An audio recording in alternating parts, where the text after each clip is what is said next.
good morning, or good afternoon, good evening, wherever you happen to be today. I just wanted to move over briefly so you could see my nice new decal. Just for today, I will not be angry, I will not worry, I will be grateful, I will do my work honestly, and I will be kind to every living thing. And that is the principles of Reiki, which I've been studying, and now I'm just going to go ahead and obliterate it. Today I'm going to talk to you a little bit before we get into this quick practice. Today's practice is all about the wrist.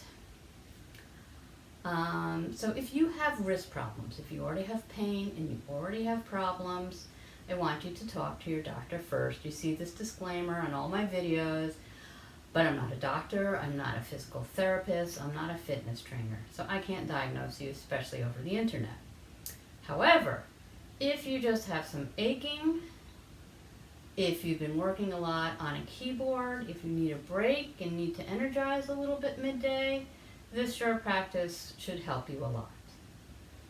And let's see. So yoga can be pretty hard on our wrist, right? We have simple tabletop position. We have down dog, which seems very simple, but it actually puts a lot of pressure on our wrists and our hands. And we have plank, of course.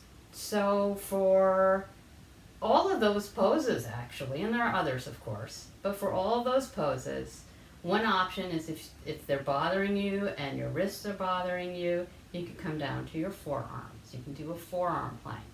You can do dolphin, essentially, instead of down dog. And, of course, you can do tabletop with your forearms down. So that's one option. The other option is to go ahead and do this practice. And this is going to help stretch and strengthen your wrists. And the secret to getting rid of a lot of pain generally is not so much stretching, even though that's good, it's also strengthening.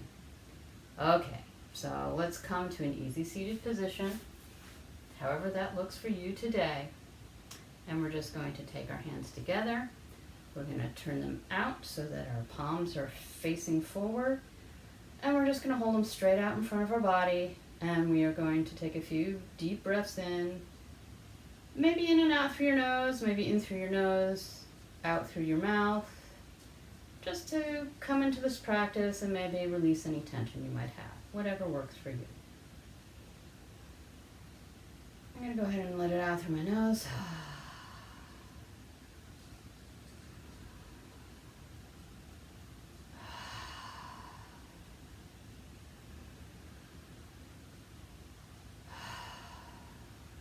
And go and just lift your arms straight up above your head. Palms are pointing towards the ceiling. We're just beginning to get a nice stretch on our wrists. And a few deep breaths here. I'm going to go in and out through my nose now. Do whatever is most comfortable for you.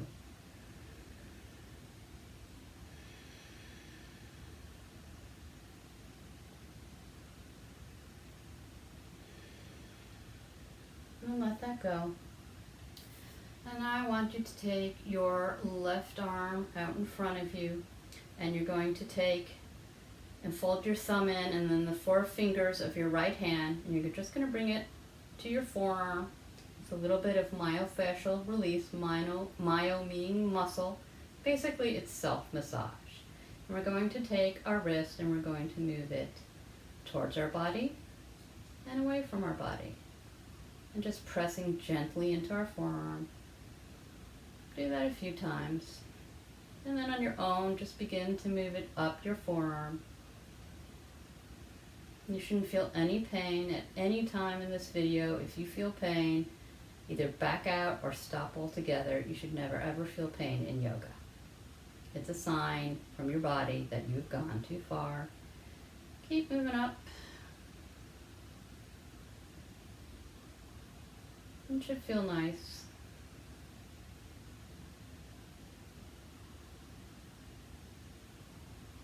Now let's go ahead and do the same thing on your right hand. Just pressing your wrist towards your body, away from your body, and pressing into your forearm.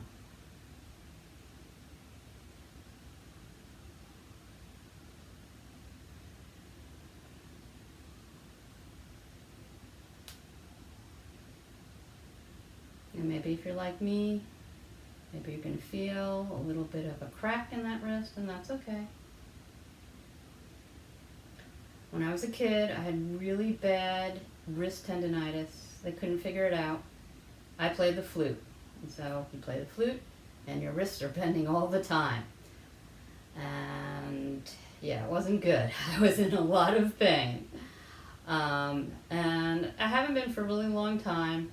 I had a flare-up a few years ago, and I just Googled strength exercises for wrist tendonitis, and it really just kind of fixed me all up.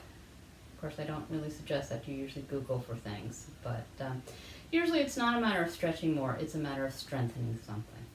Okay, let that go. Come into a tabletop position. Your wrists are underneath your shoulders, and your hips are over your knees. If this bothers your knees, you can either roll up your mat and tuck it under your knees. I put this pillow here in case it bothered me. It really isn't, so I'm not going to use it. You know, a towel, whatever, something to pad underneath your knees. And now I want you to turn your hands towards the sides of your mat. Fingers are pointing out, and your thumbs are pointing, trying to point straight up to the top of the mat. And then we're just going to lean back so our hips are reaching back to our heels. We're not coming all the way down like we would in child's pose.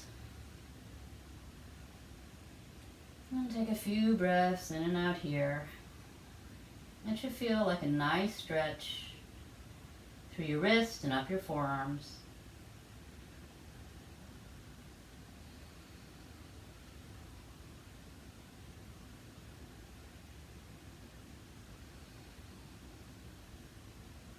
And then just come forward.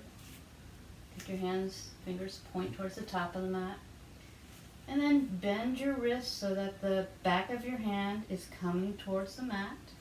Your fingers are pointing towards your body. And again, we're going to take our hips towards our heels.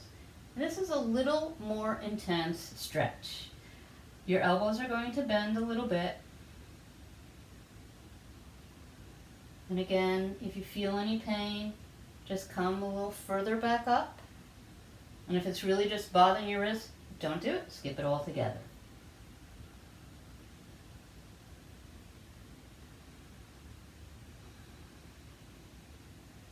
But as long as you feel just tension, sensation, not pain, you're good. And then bring the palms of your hand back to the mat. And maybe just circle your hips down and around for a couple of times. Take a little break. And then the other way. Taking some of the pressure off our wrist for just a few seconds.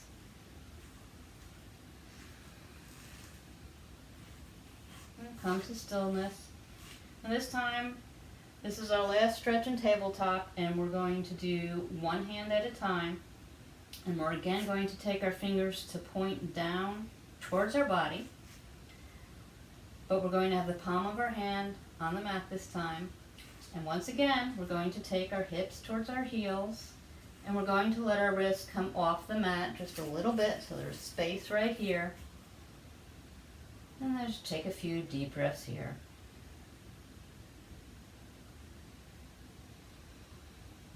Stretching, getting a nice stretching sensation.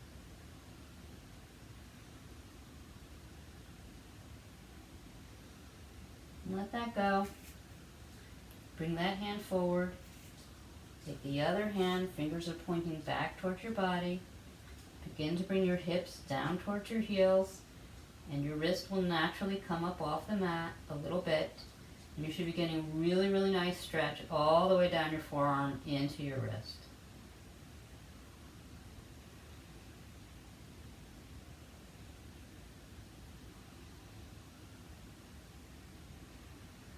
Notice how you're breathing. If it's like really choppy and you're really working, back out of this a little bit, come a little bit forward. And let that go. Spin your legs out towards the side, and then bring them straight out in front of you. Make sure I'm in the frame here. And we're going to really spread our toes and point them towards our face. Our legs are very active. We're coming into Dandasana, staff pose, except we're going to take our hands by our hips with our fingers pointing towards the back of our mat, or the top of the mat. So they're pointing away from your body. And what this is doing, it should give you a really nice stretch across your upper arm, your shoulders, opening up through the chest. All those muscles that get really, really tight because we're always slumping over our keyboard. And just take a few deep breaths here. And just a little yoga tidbit. Dandasana staff pose got its name because ancient yogis used to walk around with staffs, crutches essentially, but staffs. And that's where staff pose came from.